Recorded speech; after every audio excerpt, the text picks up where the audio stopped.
It starts with you being the number one fan of what you're doing. Mm. And so I think this is a conversation that a lot of people probably don't have. They're in a job and they like it. It's good. But how can you really create fans if you aren't the biggest fan of what you do? Hey, Nicole, what do you get when a former corporate CEO and a do-gooding executive walk into a recording studio? Well, Erin, nothing, because the two of us are usually on my couch or Zoom, because wine.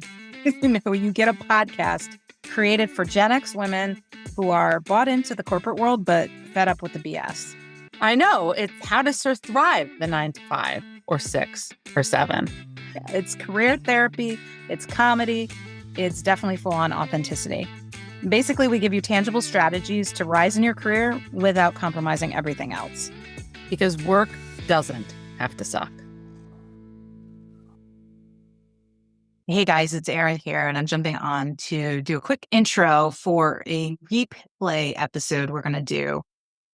And it's funny, I was going to jump on here and tell you it was like a year and a half ago. I just looked at the stats. It's actually from August of 2022, and it's with Jesse Cole. If you haven't heard of Jesse Cole, you probably have heard, though, of the Savannah Bananas. And Jesse Cole is the owner and the mastermind behind what has become a complete phenomenon. They have wait lists in the millions. They're selling out Major League Baseball stadiums. I interviewed him before the skyrocket, before the fame really just like exploded. And they were having success. It's not like they weren't successful. Savannah Bananas, he went into an old stadium down in Georgia, Grayson Stadium, and took over a team that had been fledgling for, I think it was close to 100 years. And he really turned it around, which is a great story. And they did a bazillion things, including having the community come up with this very cool, catchy name, the Savannah Bananas. And they were growing it and they're doing well. And he wrote 2 books, and he himself had become a major speaker based on what they were doing. But it wasn't the explosion that we're seeing now. And what happened after I interviewed him is that they 50% ruled baseball. Now, if you're not aware, if you're a new listener and you haven't heard me talk, the 50% rule is my second book, my latest book that came out this fall. I'm totally obsessed with this rule and this book. And so I thought it'd be fun to have this episode on again from 2.5 years ago, for you to hear Jesse's story. And then if you want to hear what happened afterwards and what is this 50% rule and why was that the thing that, hockey stick to their growth, you can check out chapter 19 in the 50% rule book. I mean, you can read the whole thing, but if you're really Jesse Cole, Savannah Banana obsessed, it's one of my favorite chapters, not just because of the story. It's funny and catchy, but there are so many lessons to be learned. So I'm excited to bring this episode forward into your feed and have you learn about the Savannah Bananas, Jesse Cole, and hopefully also learn how he 50% ruled it to stardom. Enjoy. First of all, just a sincere congrats. 2 things. 1, great winning season. I see you guys are actually winning in the league, which I know is only part of the game. And this book.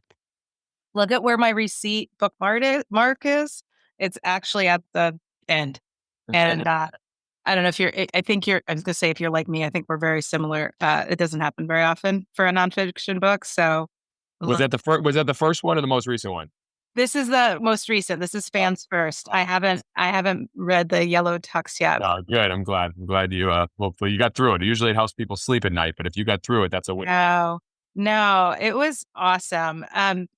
The thing I first want to go through, which maybe it's in the first book, but I didn't see it as much here, was, how does a guy from Southie that played some baseball decide they want to go into arguably one of the most poshy, old school markets and start a baseball team that had failed for 90 years through other leaders? What gave you the inspiration to do that?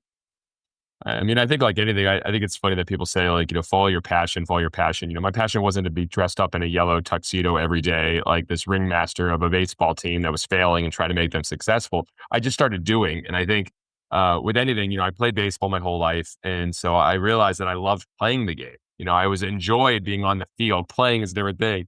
And then everyone's like, Jesse, you're going to get into coaching. And I sat coaching in a dugout. And I'll never forget, I'm the best seat in the house with the best players in the country and bored out of my mind. And it was that moment, similar to what Walt Disney had, as I shared in the book, which, he said, I wish there was a place adults and kids could have fun together. And so I said, well, why don't I try the front office and see if I get people excited about going to a baseball game? That's kind of where it started. With my first team in Gastonia, there's only $268 in the bank account my first day. I was the GM and there were 3 people on staff and payroll was on Friday. So I didn't pay myself for the first 3 months. My first paycheck was in December. I started in September and it was all about learning how to make it fun and how to get people to come out to the game. So I just started doing, and that's where you start developing a passion saying, ooh, I like this. I'm pretty good at this. I enjoy this. Let's keep pushing. Yeah. And I love that you knew you wanted to be in baseball, but it's so easy to think, okay, there's only so many like boxes, right? There's the player, there's the coach, and you went and did it different. But tell us more about, a lot of our listeners might not know the story, but you go in to Savannah, I think in 2015-ish, 14, 15. And it was a shit show. Like you took over a stadium. That's saying it nicely. That's actually, thank you. That's like the nice way of yes. Yeah, paint the picture. Paint the picture of the even worse than a shit show. Well, I'm over here right now looking at the stadium and seeing how far it's come, but knowing that it's still not even there. I mean, the reality is there was minor league baseball for 90 years, professional baseball. Back in the day, Babe Ruth played here, Hank Aaron, Lou Gehrig. It was a top baseball, but no one was coming to the games. It was just a boring baseball game. So the former team left. And when they left us with some nice surprises. They cut the phone lines. They cut the internet lines. They took everything out of the ballpark. They even put the tarp on the field on sunny days so they could burn the field. They left us in a really tough spot. And so when we walked in, it was my wife, myself, our 24-year-old team president, and 3 22-year-olds straight out of college. And there was no office. So we found a storage building inside the stadium. And yeah, everything was falling apart. So we grabbed a picnic table from outside the park, brought it in there, started using our cell phones and calling people in the community and saying we were here. The only problem is people could care less that we were here. There was professional baseball for years, and we were these new kids in town. And yeah, we sold just a handful of tickets in our first 3 months. And by January of 2016, overdrafted our account. I was about to miss payroll. My wife and I had to sell our house, empty out our savings account. We were sleeping on an airbed, and that was just a little over 6 years ago. It's so incredible. You hear that story all the time, and it seems so normal, but when you're in it, it's got to be heart-wrenching.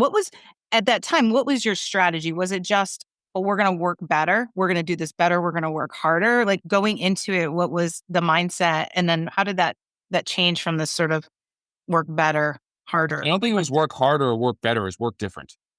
And you had that from the beginning. Well, we knew it. And again, I think one of the things that I've been able to see is you look at parallels. And any type I see different businesses and I can see why they were successful and why they weren't. And what I saw with baseball in the stadium when I went and came to games on the former team, 200 people and there was literally zero music, no promotions. It was a baseball game. And I'm a guy that understands baseball. I played college baseball and I was bored. Good luck to a person that doesn't get baseball. And so I just saw a different market. And I think, that's when you think about Circus Soleil, everyone was like the circus. It was kids. They said, no, we can make a premium experience that's different than the circus. We're not going to have animals. It's going to be acrobats. I just saw a different opportunity. And so, when we came in here, you can talk and talk and talk and talk, but people have to see it. People have to experience it. So we came in with this big vision. Our players are going to do choreographed dances. We're going to have a break dancing coach. We're going to have the Bananas, a senior citizen dance team. We're going to have a pep band, a banana baby. Everyone's like, what the heck is this guy talking about? And I was like, just come out and see it. And somehow we convinced enough people to come out that first night and they saw it. And that took care of our marketing from then on. Because if you create something truly different, truly unique, it becomes a talking point. And the best form of marketing, as we all know, is word of mouth. We spend $0 on marketing, but we spend everything on the experience, everything. And that creates hopefully evangelists that spread the word.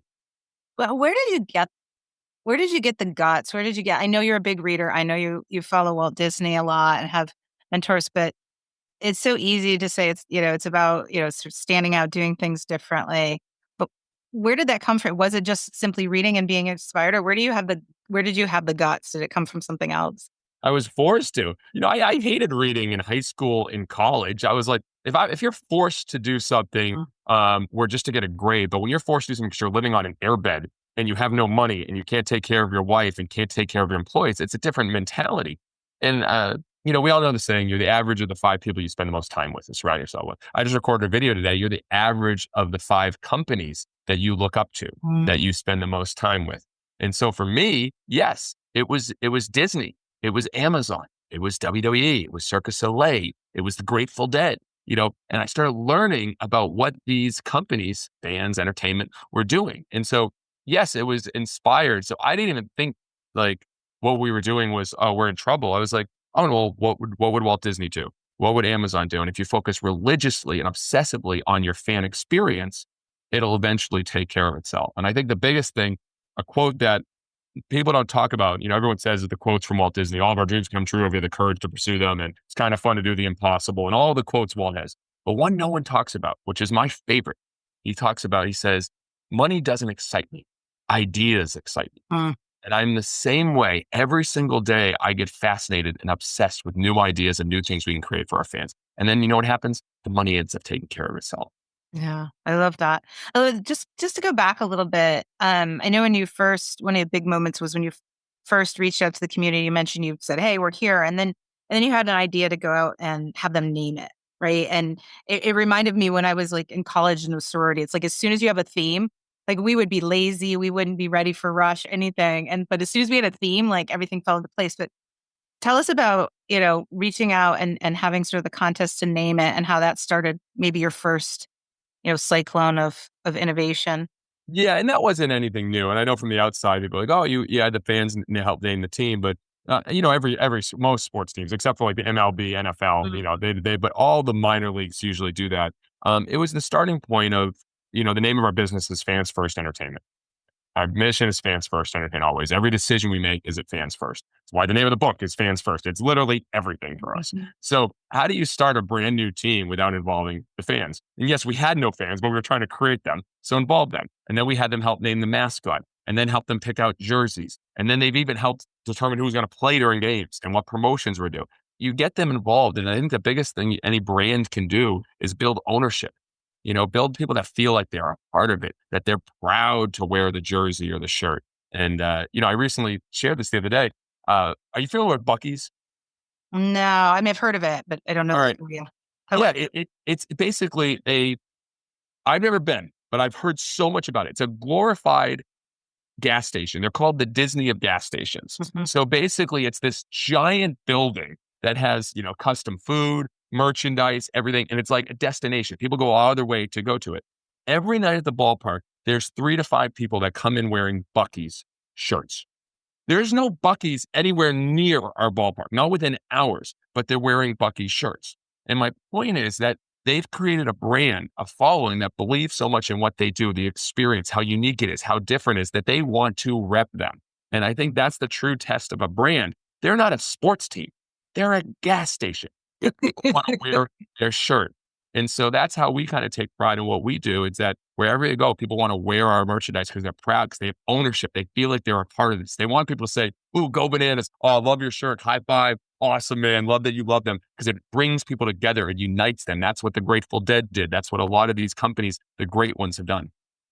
Yeah, and what I love too is you guys you're so macro about this, but you're so micro. My favorite micro, and this is why I was like, oh my god, this is so me, because I won't do anything normal. Like it gives me hives. And the micro, my favorite example, you do so many wild things, is that you won't even count down from 10 because that's normal. And like to me, that epitomizes the lack of normality and changing the game that you've done. And you've done many other bigger things, but I loved that. Well, thank you. And you want to know, I don't know if I share this in the book, but even further, why we start from 11. Did I share that? I took it more as like 10's boring, but yeah, tell us. 100%. 100%. It's completely boring, but I like to sometimes have a method to the madness. Yeah, yeah. So, and this is a far stretch and no one will know this. The 11th letter of the alphabet is K. What's the symbol for potassium? Okay. There you go. What's the Yeah. symbol for a strikeout? K. but potassium, the Yeah. bananas. The bananas, potassium. An 11. So it's only 1% of 1%. But just like our drain covers at the stadium here are all little tiny bananas. One of our staff members said, oh, they were all rusty. We got to do something different. So literally the drain covers where the water goes down are all tiny little bananas. That 1% of 1% of people see it. But it's the different, it's the unique, it's the attention to details that we believe matters.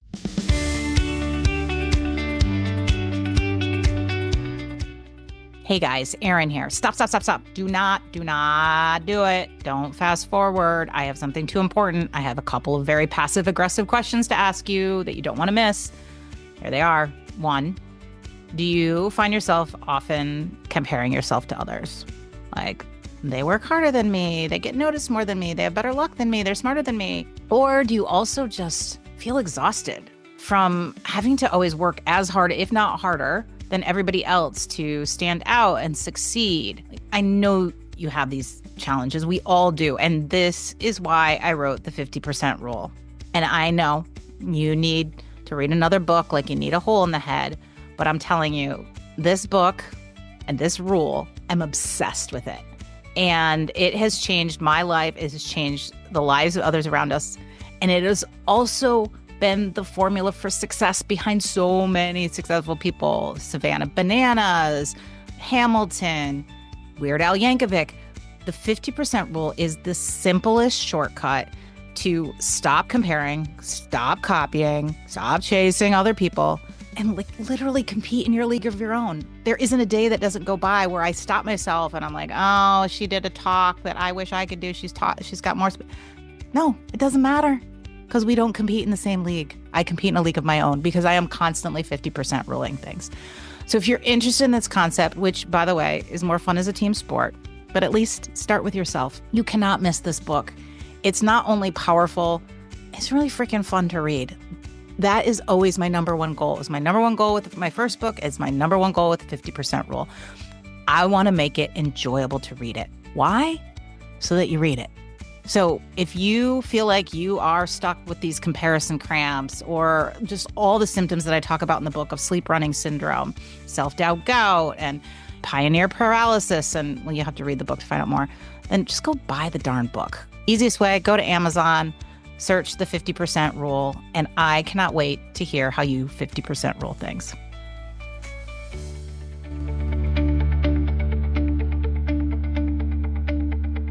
So I want to get into, people have to read the book. There's a bazillion examples of where you guys got crazy and innovated and succeeded and failed and your whole process. But I will tell you, Jesse, the thing that got me, because I'm a Mike Michalowicz fan. He's all about get different, right? I'm a Jay Baer fan, talk triggers and utility, right? Like I am such a big believer. I'm all about authenticity, but but what got me about in your book and your philosophy that I don't think anybody else has gotten is, you always think about creating these different experiences, but when you talk about doing this fans first, you're really about find the pain points first. This is what got me, Jesse, because it made it tangible. Instead of having to sit in your office and dream and kick around things or go for a run, like you could actually think about, okay, what is something they're struggling with? And that actually helped us. My team's already implementing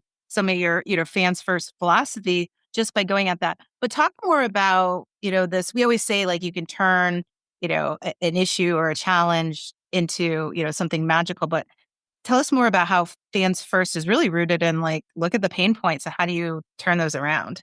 Yeah. Again, this wasn't intentional. We never have all these philosophies. We just start doing and learning from them. It's and then go backwards. And then go backwards and be like, oh, yours. Oh, okay. That makes sense. Oh, maybe that was a smart decision. But, it starts with it truly, and everyone says this, put yourself in your customer's shoes. But how often do people actually do it? Or they say, oh, I can't do that in my business. We're this, or we're this, we're this. Yes. Do we go to the extreme and we go undercover and every night someone actually parks with the fans, walks in with the fans, sits with the fans, eats with the fans, stands in line with the fans, and looks at all the friction points. But even if you can't necessarily do that, like you can at obviously our ballpark, if you were to go through the journey, your entire customer journey, from the first time they see you on the website, on your social media, for the first time, if they reach out and try to call you, if they call and get a voicemail, if your email signature, if there's a contact form, If they first interaction all the way till the end, which is not the end, I'm very proud about that, but when they get their service, how is it delivered? To when they pay. And that's a simple one. Every pay point is a pain point.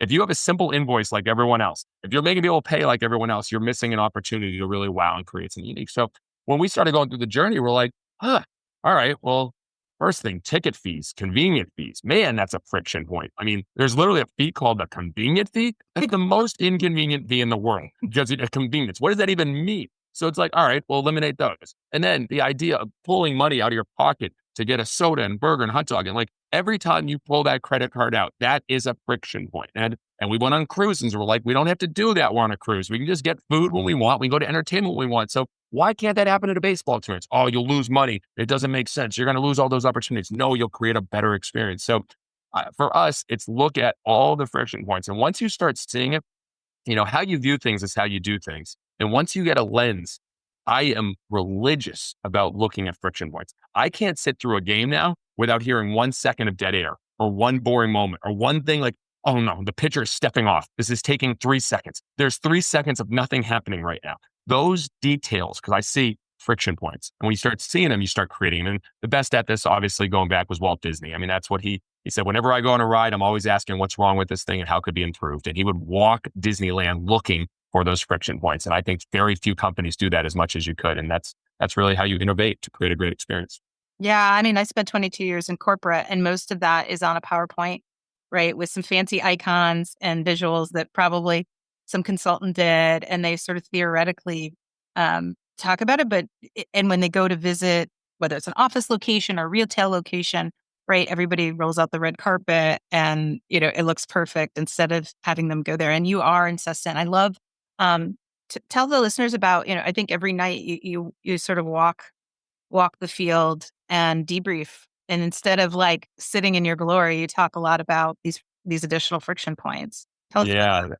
It's a moment I love. And, luckily I found a tremendous, tremendous director of entertainment, Zach, who every night, so throughout the night, we don't know, and I shared this today, actually, we time every single promotion. So everything on the field, we time to the seconds. We want to know exactly how many seconds is so we can get better and go after our goal time.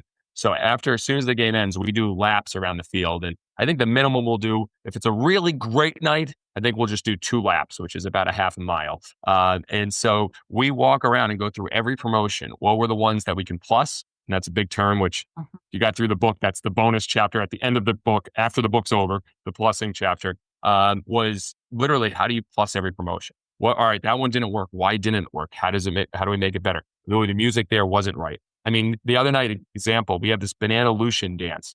And it's like, basically, you ever heard of the evolution of dance? Like it shows this guy, Judson, he goes from like literally dancing from the 50s all the way into the 2000s. So we created the Banana Lucian dance, and similar concept, but the players are doing it, the whole stadium's doing it, starting with like the twist into like YMCA, all of them. And Zach and I were the same board, both watching the whole crowd, 4,000 people dancing. And we noticed a few. The YMCA was awesome. The twist was awesome. A few others were great. But then the Cupid Shuffle and Cotton Eye Joe were not good. And here's why. Because it was just with your feet. So there was no movement with your arms at all. And so immediately we walked that night and said, all right, eliminate those 2 songs. Let's go Staying Alive in, because we can get the arm movement of Staying Alive. And those 2 adjustments, not one fan will notice that. But that's that a little attention to detail to plus it and then eliminate maybe a slow friction point that could make it even better. And that's what we do every single night after every game. I love it. I love it. And you glazed past this a little bit. I want to go back to it. You sort of said if you take care of the fans, that, the money will all take care of itself. And that certainly you built that business case and it continues to run. But talk about a couple of the places where you legitimately, you talked a little bit about the all you can eat move. So for our listeners, the stadium has moved to full all you can eat in their tickets. But another example I think of is when you decided not to have any more sponsors. So talk about because I think that's so hard for people and leaders. It sounds good, but sometimes they want the success first and then the pull back on the other things. Tell us about that. Yeah, I think especially corporate and obviously public companies are always focused on the next quarter. I'm focused on the next quarter century. And, when we look at, for instance, I'll give that a specific example, advertising at our ballpark. What is the normal? You go to a ballpark and you see ads everywhere. It's like the yellow pages on the outfield wall. And what I just kept coming back to this. No one comes to our game to be advertised to, sold to, or marketed to. When you come to Banana Land, you come for fun. And so what the difference is, sponsors want one thing and fans want another thing. Sponsors want to use the fans to try to get as much business at their company as one. Fans just want to come and have fun. And so when you look at this, and this is something I haven't shared much, but Major League Baseball, for instance, look at where the money comes from. So number one is TV rights. So TV rights. Then you got sponsorship. All right. Then you got revenue share between it. And then you get into tickets, food and bev, and merchandise. 98% of our revenue comes directly from our fans. Zero from sponsorship. We don't have TV rights revenue, right? So who do we work for? So a company, a sports team, they're literally selling something that actually takes away from a fan experience most of the time. Now, are some sponsors, and we're open to some that if they really add, like I said in the book, if you want to give 4,000 banana costumes to us and we all rock banana costumes and it creates, I'm all in because that adds the experience. So you have to be able to throw away some short-term profits to create long-term fans. And I'll give you an example, Aaron, what's happened. So when we got a sponsorship, it was 2020. It was actually 2 weeks before the pandemic. So the worst possible time a business could ever do that. We threw away hundreds of thousands of dollars. Fast forward 2 years. And right now, our merchandise bought from our fans because they believe in who we are, they like who we are, is now 14 times the revenue of what our total sponsorship was. So again, I know there's a lot of things that happen that obviously the media and attention, but I'll tell you, it goes hand in hand and your fans want to support you when they believe who you are and what you stand for. I love that so much.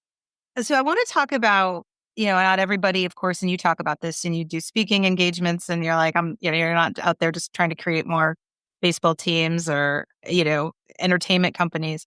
A lot of our listeners are leaders. We also have a lot of people that are just in their career. The podcast is called Because Work Doesn't Have to Suck, and they're trying to make it suck less, right?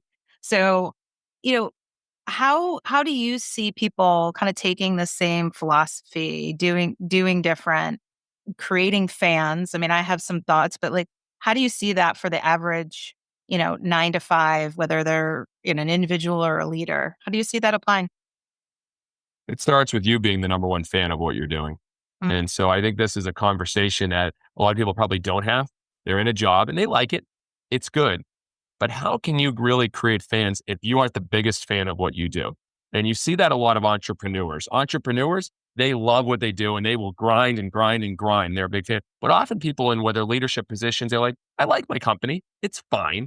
But why would they really put the emphasis on doing all those little details, putting all the time and effort to creating fans if they don't believe in it as much as what, the top fan does? So for me, I get asked the question often, Jesse, how do you have so much energy? Well, I do what gives me energy. And it's the simplest concept, but I think, following your energy, create your energy list. And if it fits with your business, then go all in on it. But if it doesn't fit with the business that you're doing, and every day you're doing things that don't give you energy, that you're not a fan of, it's going to be very difficult. You can't even start down the path to creating fans, of eliminating friction and entertaining and experimenting and engaging and empowering, the 5 E's that I share in the book. So I think sometimes it's, do an audit of your day. What are the things that you're doing that's giving you energy, that's firing you up? Do an energy audit and then try to realize, am I a true fan of what I do? On Sundays, am I a little bit antsy because I want to get back on Monday? And I'm in that TGIF. Are you kidding me? I'm always like TGIM, like give me to Monday. Like I am on Sunday. I'm like, let's do this Monday. Let's rock and roll. And that's because I love what I do. I'm a fan of what I do. I get to share what I believe in so much. So I know that's a macro view here, but I think you can't even have a starting point of the real conversation until you realize, are you a big enough fan yourself of what you're doing to then start creating more fans?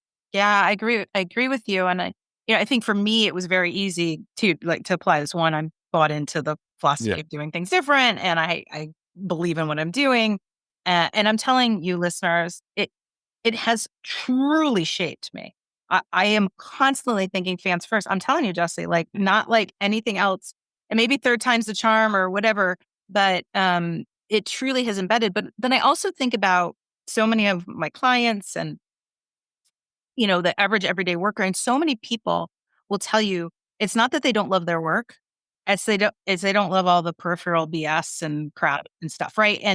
And so I think for listeners, if you can start to peel that aside, and yes, that might still be there, but if you can maybe get back to the love of what you really do, whether you're in healthcare and you're serving patients, or you're in marketing and you're getting people excited. And think about this philosophy of fans first, right? Thinking about it in terms of your clients, your colleagues, your boss, the executives around you. How do you create fans, not in a superficial, like, "Ooh, look at me," but in a Jesse Cole, Savannah Bananas? Like, if you have to read this book, right? Like, everything you do is not for the media and not for the glitz and glamour. You're literally thinking like, what is best for them? And so that's where I think this philosophy, I agree with you, but I also think there's a little bit of, they could start to love what they do more with this philosophy, Yep. right? Um, and thinking about how to, and to me, fans first it turns into, how do you serve? How do you go above and beyond? How do you not do bullshit when you know it's bullshit, because it's not good for the company. It's not good for your customers, et cetera, right? Even though executives want you to do it or whatever. I think it really can help re-energize people as well. Thank you. And I think it also translates in your life too. I even think about this when I go home to my 3 kids and my wife. I want, to be I want to be their biggest fan. Like, I want to be their biggest fan, and I hope that they're the biggest fan of me. And so when you think of that mindset, it's, how do you show up? How do you show up every day? When I walk in that door, am I immediately going down in the ground to play with the kids? If they want to play pretend and act crazy around the house, am I doing that because I want them to be a fan of me? And so when you think about that, it really affects you. And I think that the fan is like, oh, I'm a fan of the sports team. I'm a fan of that musician. I'm a fan of that. But I think it's a way that I believe a mindset that can change. Because when you think of things, anybody has it, something you're a big fan of, like in your life. Like, I'm just like huge fan of this. And all of a sudden you get excited. You want to talk about it. You get energy. You get this passion. And like that, what if we show up that way to everybody? Like, it's invigorating. And I think that's why we try to have at the ballpark. And that's why there's a crazy guy in a yellow tuxedo that owns the team and runs around and throws out t-shirts and underwear and dances all night with the fans. I mean, it's crazy, but I hope it gives permission to our team to, really dig in and enjoy what you do and have fun. And it goes a long way. I love it. And for those of you listening, the crazy guy in the yellow tux and the hat is here, and he's wearing the tux and the hat. So you have to join socials if you haven't already. LinkedIn, join me, Erin Hatzakostas, or on Instagram, so you can see we do share a video clip here or there. But 2 more questions. First of all, what's the best way for them to follow you? I know you share inspiration everywhere. You have TikTok, like over 2 million followers for Savannah. Yeah, not me. I dabble in TikTok, but the bananas, yeah, we're about to hit 3 million TikTok followers. Unbelievable. But yeah, I spend most of my time on LinkedIn. I enjoy writing, and I think that's a good thing for leaders. I try to write every day, just thoughts, things that I'm learning. It really helps a lot with clarity. So I spend my time there. But yeah, I guess people have told me if you search yellow tux, you'll find me. So I'm very easy to find in more ways than one. Yes, you are. So last question, what's the one piece of advice that, beyond just this fans first, that runs through your head the most, that you want to share with our listeners, that keeps you inspired, keeps you going, and you hope to keep them going as well? Yeah, I break the rules. It's tough for me just to give one, but I'll allude to one I gave earlier. It's follow your energy, not follow your passion, follow your energy. And then number 2 is what's the back of our fans first playbook. It says, be patient in what you want for yourself, but be impatient in how much you give to others. So good. So good. Well, thank you so much, Jesse. I know you're a much wanted man in the podcast world, the media world, and we're just grateful. You are literally the bullseye epitome of what we like to have as our authenticity beacon on this podcast. So couldn't be more appreciative. Well, it's generally a pleasure to be with you. It was awesome. Thanks so much.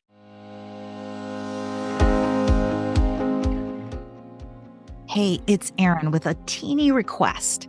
If you have ever gotten any value from this podcast and you'd like us to stick around, plus you want it to continue to grow so we can kind of swindle bigger and more knowledgeable guests to join us, and to keep providing you with tangible and inspiring actions you can take to achieve the career and life you deserve, could you please just take 1 minute to leave us a rating and a review?